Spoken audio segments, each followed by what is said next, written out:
The UK government has pledged to rebuild its relationship with the European Union in the aftermath of Brexit. But can both sides agree on what an improved UK-EU relationship actually looks like?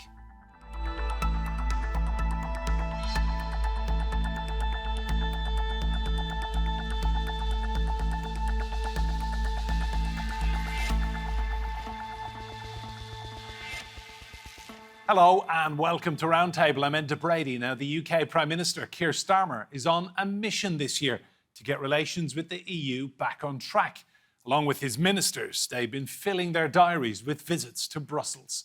But how can relations be repaired following that long Brexit divorce? And what are the main issues which need resolving? From leaving the EU, the sun has risen on an independent, united kingdom, to resetting relations with its European neighbours.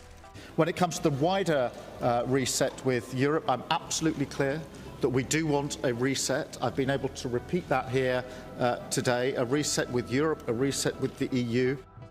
The UK's new Labour government, it's taken steps to repair its broken relationship with Europe, left after it voted to leave in 2016, and the bitter Brexit divorce. Last month, its Chancellor Rachel Reeves visited Brussels for a meeting with European finance ministers, the first time the UK has attended in 8 years. Today was not about starting a negotiation. Today was the preliminary work that is needed to rebuild trust and to build relations after a very fractious and antagonistic few years of relationships between the UK and the European Union. The visit signalled a positive shift in tone, but negotiations will be needed on several contentious issues, including youth mobility visas and fishing rights. The EU and UK are important trading partners. In 2023, the UK exported $438 billion of goods and services to the EU. That's 42% of all UK exports. Meanwhile, imports from the EU totaled $575 billion. That's 52% of all UK imports. It estimated the UK has lost $123 billion annually in economic output since Brexit. It's a trading alliance, likely to become even more important as Donald Trump returns to the White House, threatening countries with hefty tariffs. A topic most likely to be discussed on the sidelines of a EU summit in February, which Starmer will attend. It is the first invite for the UK since Brexit. Another step towards healing the wounds left by Brexit. But what does a reset look like? Well, let's meet today's guests. Here with me in the studio, I'm delighted to say we have Adam Boulton, the renowned political journalist and broadcaster, and he's sitting with Nigel Nelson, political commentator and former political editor of the Sunday Mirror newspaper. And joining us from Geneva, we have Gunilla von Hall. She's a foreign reporter at the Swedish daily newspaper Svenska Dagbladet. You're all very welcome to this roundtable. Adam, I'll come to you first. The numbers on Brexit are catastrophically bad. I mean, a 15% drop in economic activity, £100 billion a year lost in output, and migration at record levels. I mean, by any metric, this has been bad for Britain. Yes, I think it's pretty indisputable, although, of course, it is disputed by a large number of proponents of Brexit. But in a sense now, that seems to me to be all academic. Yes, the British economy has suffered.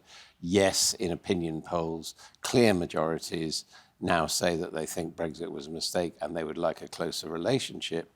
But at the same time, it is inconceivable that Britain would apply to rejoin the European Union, or indeed that the European Union would welcome it.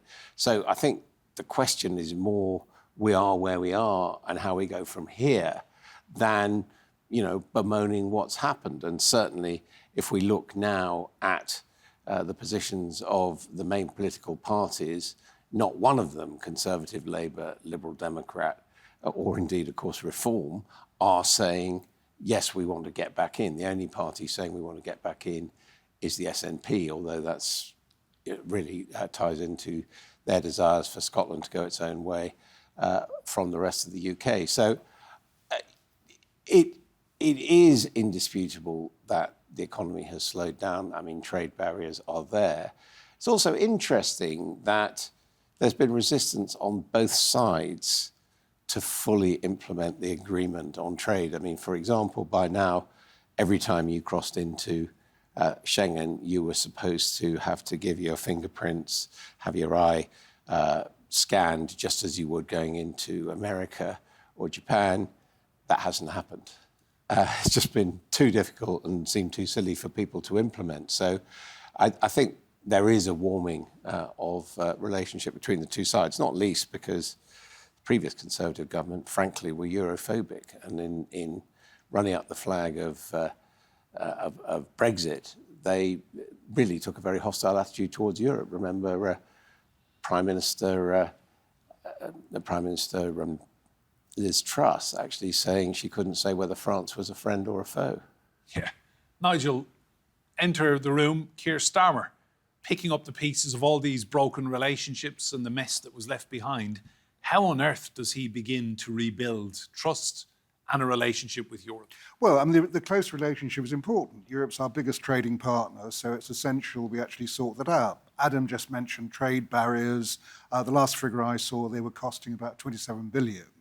So it's pretty important that we find a way of getting regulations aligned between the EU and Britain on food and agricultural products. Pretty important that we sort out a joint strategy for immigration. Europe and Britain are both suffering from that. And there should be something on energy as well, so we never get into the situation where Putin can hold everyone to ransom. So those are kind of the targets. I think that as far as Brexit goes, I wouldn't put perhaps quite the gloomy picture you suggested. I mean, what I wrote at the time was that I thought that Britain would be better off in Europe, but it wouldn't be a disaster if we left. And I think that's really how it's turned out. So a lot of people aren't noticing the effects of Brexit. I mean, you take things like food has gone up 25% since 2019. About 8% of that's to do with Brexit. That works out at 250 quid per family. However, the family's not going to notice that that is particularly a Brexit problem, that we all remember when supermarket shelves emptied.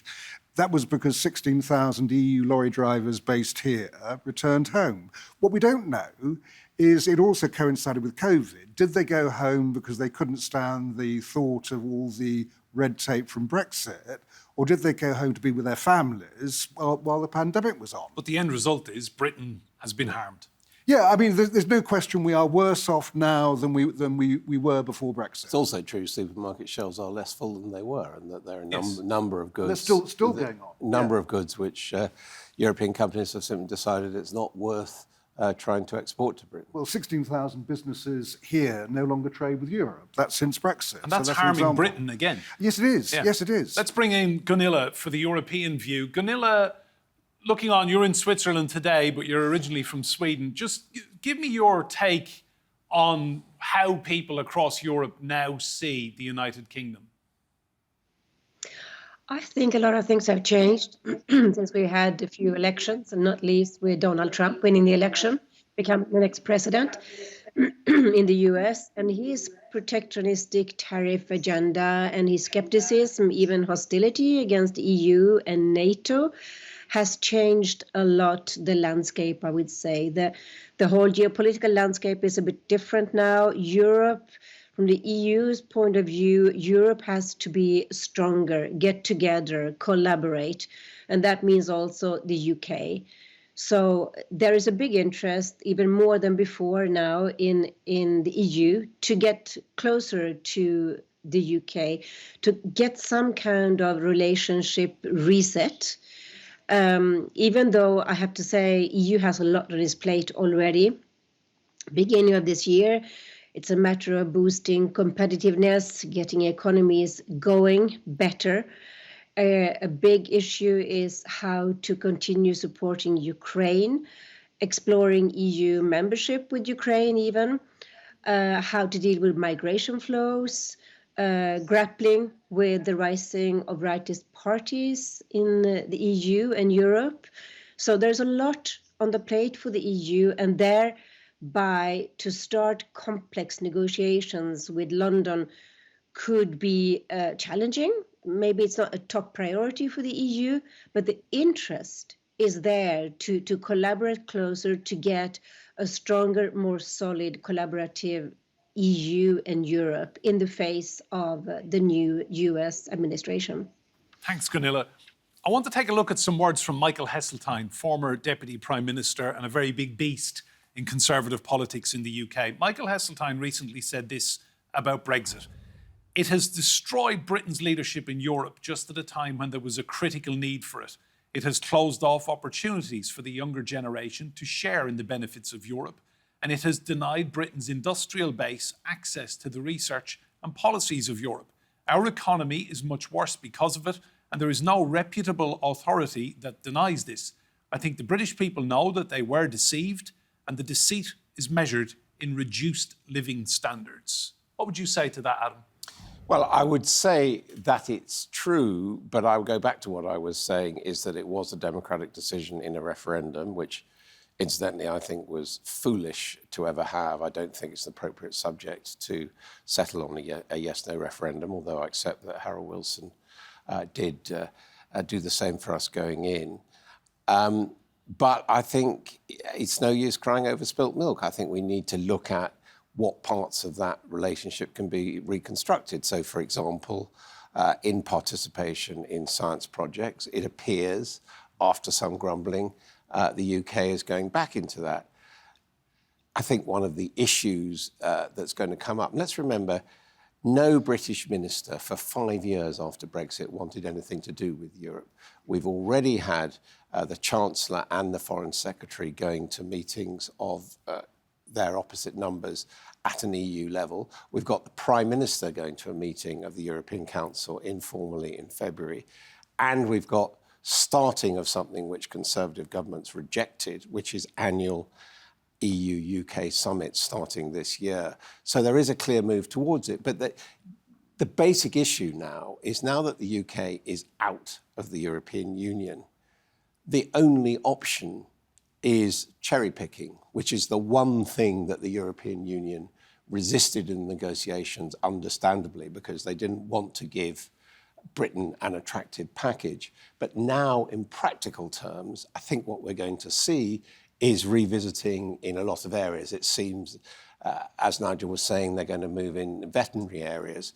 There are discussions about recognising qualifications of professionals. I think there is an issue about what is being called youth mobility, which is quite understandably that the European Union wants that to be on an EU basis and to be as broad as possible, basically allowing freedom of movement for people under 30 within the European Union and within the UK. Starmer has been resistant to that, even although in opinion polls it's popular. I think he can afford to give ground on that. And I think the other area where President Macron actually has set up a parallel defence structure for Europe, it's quite clear that it is hoped that Britain will maintain and improve its commitment to the defence of Europe. Now, that's going to be hard for Starmer simply because there is no money. But again, I think the political pressure, he will move in that direction as well. Nigel, it's in everyone's best interests, isn't it, that the UK starts collaborating more with European partners, and this relationship is reset in 2025. Yes, it is, apart from what the Brexiteers say. They're the ones who don't think it's actually in the interests of Britain. So every time that there's any kind of move towards Europe, it is the Brexiteers in this country who start squealing about it. Hence, we have the problem over the youth mobility scheme that Adam has just mentioned. But what is the problem there? Well, there Spell shouldn't it be out for one. me. Well, I mean, young British people want to live and educate themselves and work and travel around Europe Yep, in that's the right. same way as young Europeans want to come yes, to Liverpool, that's Manchester, right. Liverpool. And we already have the scheme running. Commonwealth countries can do it, Australia, New Zealand and Canada. We have agreements with places like Japan, Uruguay. They can all join in with such schemes. There isn't a problem with it. It is straightforward, just swapping young people from one country to the other so they can learn about those countries. It's only a 2-year visa anyway, so it's not a major problem. But Brexiteers don't like it. But Brexiteers see it as a backdoor to bringing back free movement, which it's not. And that's why Keir Starmer is worried about upsetting them. If he wasn't and said, right, let's go for it, and I think that it will be a deal breaker if we don't go for it, what he should be is standing up to them and saying, yeah, look, we're not going back into Europe. Brexit is done and dusted. It's over. It's finished. We were not going to have another referendum, but we've got to have a close relationship. This is one way of doing it. Gunilla, give us your impression of Keir Starmer so far. 6 months into the job, he's had some good days. He seems to have had a lot of negative headlines. Give us your impression of Starmer's performance from a European perspective. Well, from the European perspective, Starmer, people are, I would say, relieved. The Euroscepticism is not gone completely, but it's much less prominent, and there is much more hope. People have a good impression of him.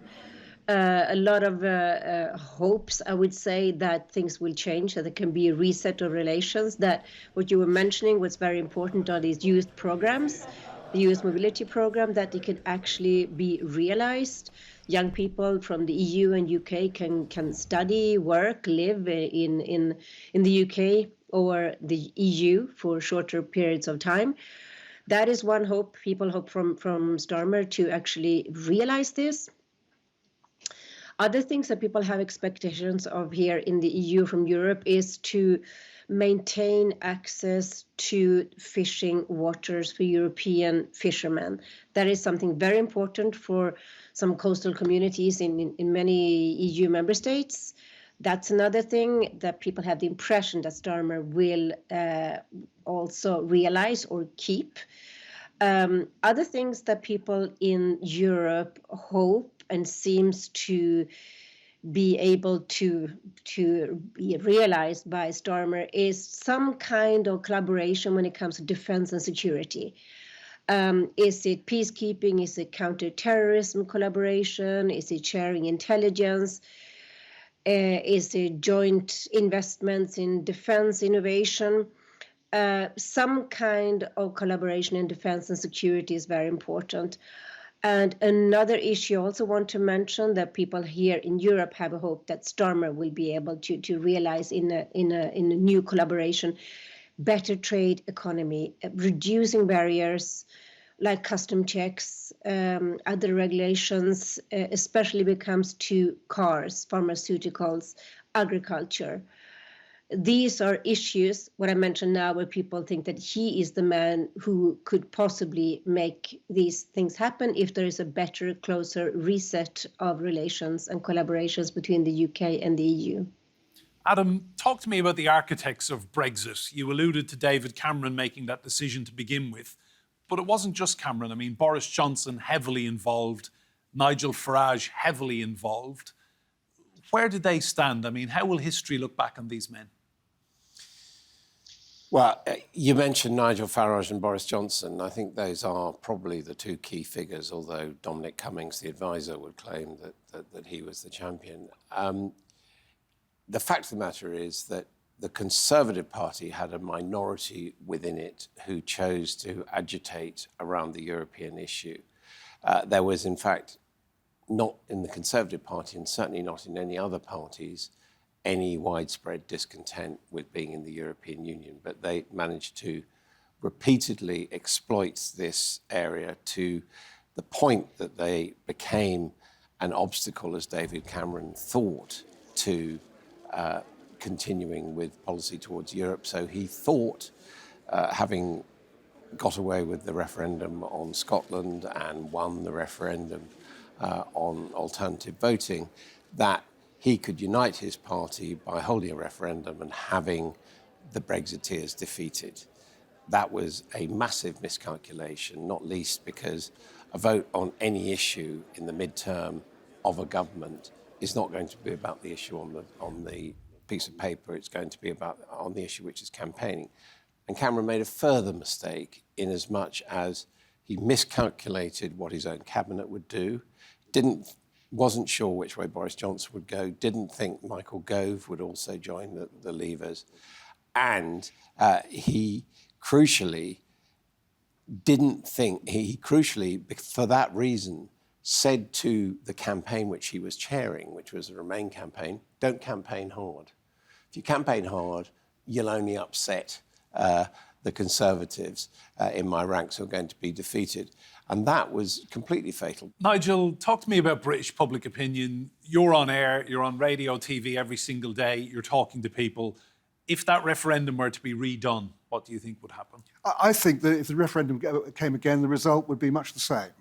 I actually think it would be the same. I think people would actually leave. What do you think happened over Brexit? And Adam mentioned Dominic Cummings, the advisor. He came up with that great line, "Take back control." As a result of that, what Brexit became was an emotional argument. David Cameron had always thought that people would think about the money in their pocket, would make a rational decision, and we'd remain. When it became the emotional argument about we're British and we want to be away from Europe, we want to be independent, once that happened, the argument was lost. And so I think that if you try to run that again, you'd run into exactly the same thing. People would make an emotional decision. We're British, we're independent, and we wouldn't go back in. And the Europeans wouldn't trust us either, which is a big mistake, which is a big issue. Three-word slogans haven't worked out very well. Shrink the economy is what's happened. Well, it did, yes, that's right. And we've talked about how the economy has worsened, but I think people weren't thinking about the cost of Brexit. To my mind, that the price we paid for it was too high, but I'm a Remainer. My wife is a Brexiteer. She believes that price was worth paying because she wanted us to make our own laws.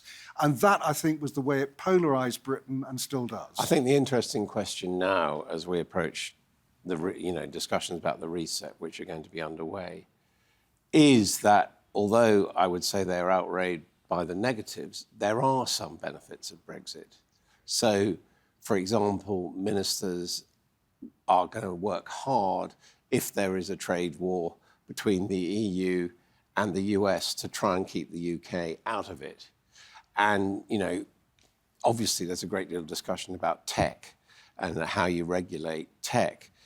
We now have an opportunity here to be much freer and perhaps take more risks with technology. I mean, it's interesting that the response to Elon Musk's interventions in German politics and British politics and elsewhere is that the European Union is now talking about regulation coming down hard, banning what Trump's saying, what Musk has been saying and banning Trump. I think there's no question of that degree of tough regulation happening here. And indeed, a lot of big tech has gone to Ireland, which of course is part of the EU. The Irish government have welcomed them in. Yeah, with open arms. and I have heard it said in Whitehall, well, there are possibilities. If the EU comes down too hard on tech, then maybe we could, increase our hosting of that. So I think the discussion is about the benefits of Brexit. Let's bring Gunilla back in. Gunilla, it's not a great time to be outside the European Union. Donald Trump coming back in, talk of tariffs, trade wars, and the UK is this little island shrinking in size, a lot of people would say. Yeah, it is true. It is true. I mean, the EU has a huge challenge in front of us now because we don't know exactly what's going to happen with Donald Trump, and also with the wars going on with Russia and Ukraine and with Gaza and so forth. And when Charles, we have China, that is another kind of uncertain player. So I think the main feeling and thoughts in the EU is that EU is going to have to take a bigger responsibility, keep together stronger. And there, it's a need also to have the UK get closer relations with the UK. And the UK, in a way, has a choice whether you can turn to to the US or you can turn to the EU and get closer relationships. But I think the figure was that about almost 50% of the people in the UK view EU as the most important trading partner compared to 19% that want the UK to prioritize trade with the US. So it seems that, the choice is there. And the opinion in the UK seemed to be wanting to get closer to the EU. And I think EU wants to have that too, because we need to solidify this island in this very uncertain world. Just briefly, gents, the reset Starmer wants, do you think he can do it, Adam? Yes, I think he will. I think the strategy is to try and have close relations with Europe and with America, but also to stay possibly more open towards China than either of them want, simply because, as people have been saying, we're a relatively small island. So I think there will be a lot of warmth, a lot of areas, particularly security, where there will be cooperation. And I think that one of the questions is whether the opposition parties are going to abandon some of their post-Brexit silliness and actually say, yes, Britain needs a relationship with Europe as well. No doubt we will talk about it again in 2025, the gift that keeps, don't know, say giving or taking. Adam, Nigel and Gunilla, thank you all so much for your insight on that one. Remember, you can see more discussion and debate on our YouTube channel. Just search for Roundtable TRT World. But for now, from me, Enda Brady, and all of the team here, goodbye and thank you for watching.